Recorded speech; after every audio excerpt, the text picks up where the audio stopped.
Мен осы қаладағы елеусіздеу бір әкімшілік мекемесінде ортанқол басшы дәрежесіндегі қызметкермін. Білім дәрежем жоғары, мамандығым экономист. Бухгалтерия жағын мекеменің экономикалық жобалау тараптарынан бір кісідей білемін.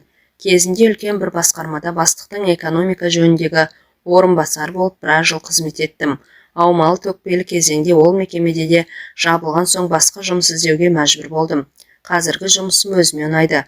Жауапкершілік жоқтың қасы. Айлық жалақым да жаман емес.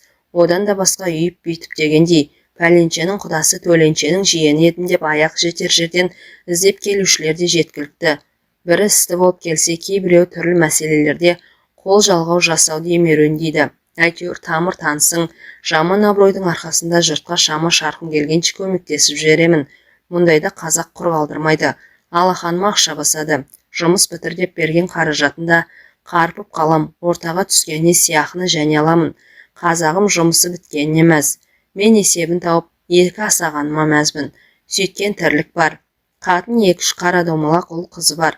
Саяжайды әлдеқашан оралмандарға сатып бұлданға біз. Әттең, ертеректе арзандау кетті, мәшіне бар. Әйелім ұсқынсыздау, оған қоса бала басты, салп етектеу, өзімнен 7-8 жас кіші. Бұл менің 3-ші әйелім. Бірінші әйелімнің мінез өте шайпау еді. Әке шешемен туыстарымен суықтау болды. Төркіні жақынның төсегі жиналмайтыны рас екен. Қашан көрсең үй толы кісі. Демал бәлде қонақ шақырып, секің жоқ. Сөйтіп онымен 4 жыл отасқан соң бір қызбен қоя бердім. Ағалары мен жеңгелері қатының қолына су бүрікті ме білмеймін. Айырылысуға келісім бермей біраз әлектеді. Бірақ өз жолын тапты. Оның өзі бір хикая. Ал екінші әйел мықты бір дөкейдің байдан қайтқан қыз еді. Өз көйлегімізді өзім жуып киіп, өз тамағымызды да өзім пісіріп ішіп, онымен тұрған 1-2 жылдың ішінде тіпті жүнжіп кеттім. Табысым да жаман емес, бірақ ол антұрғанның төркіндеу таусылмайтын болды. Қайнатам мен обалына не керек? Мені керемет жұмысқа орналастырып қойды. Ерте кетем, кеш келем, іс сапарым да көп. Бір күні Атыраудан 2 күн ертерек қайттым. Түн жарымында өз кілтімен пәтерімді ашып ішке кірсем, менің орнында бір сылыңғыр қара жігіт тырдай жалаңаш халде әйелімді құшақтап ұйықтап жатыр. Қапелімде аңырайып тұрдым да тез есімді жиып ала қойдым. Бірінші қатыннан жеген опығым бар. Дыбысымды шығармай еркектің киімдерінің қалталарын жақсылап қарап, құжаттарын, ақшаларын сыпырып алдым да цифрлы фотоаппаратты қолыма алып, шамды жағып келіп жібердім. Ұйқылы ояу әбирлердің қолдарымен әрең қалқалаған әлгілерді шытырлатып суретке түсірдім. Содан соң әй-шайға қаратпай самовардан рәзірәлім бар. Жалаңаш қалпында подъезге аттандырдым да әйелімді шкөлікпен мәшинеге мінгізіп, әкесінің дарбазасының алдына тастап кеттім. Сотқа арызды өзім жаздым. Бұл тартпайтын фотобейнелер соттың да дөке атамның даусын аштырмады. Әлгі жігіттің де төл құжасын сотқа табыстадым. Сөйтіп айналдырған 1-2 айдың ішінде дәкең тағы да бойдақ болып шыға келді.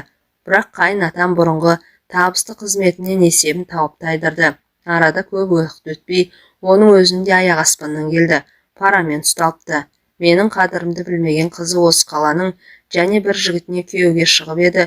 Үйренген әдет қалама, және жұмысқа жүрісі әшкерленіп, алдыңғы таз кебін қайта киіпті.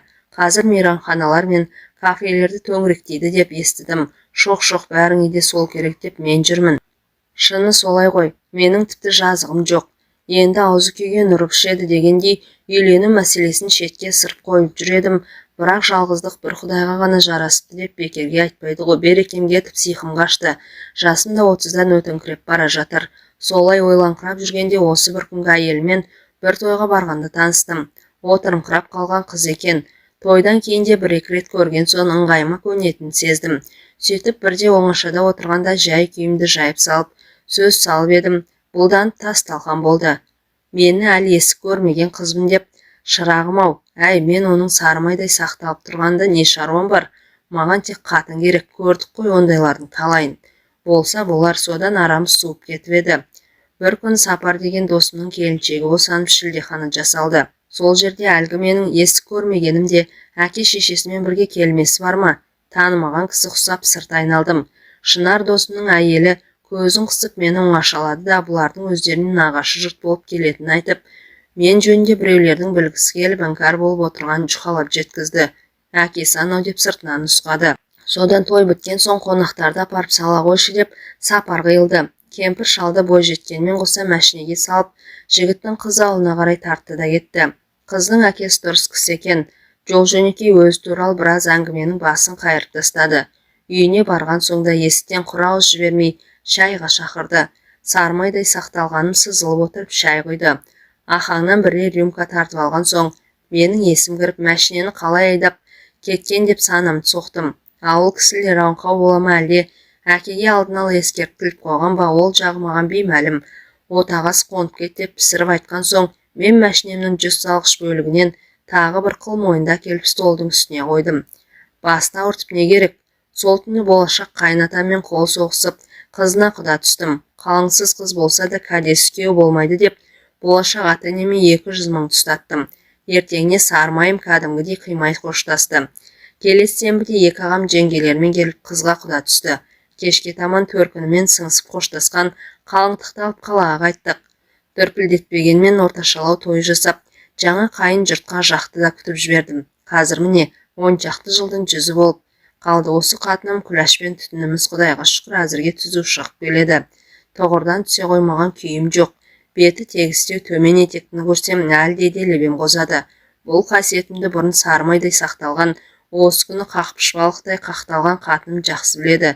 Содан да шығар, үйдегі телефонның қоңырауын аңдып отырады. Ал мен болсам, ұялы сымтегімді үйдің босағасын аттар алдында желден айырып тастаймын. Әрине, ел жатар кезде әдейі қатынымның қытығына тиіп, қоңырау шалатын қысыр келіншектер де біздің таныстардың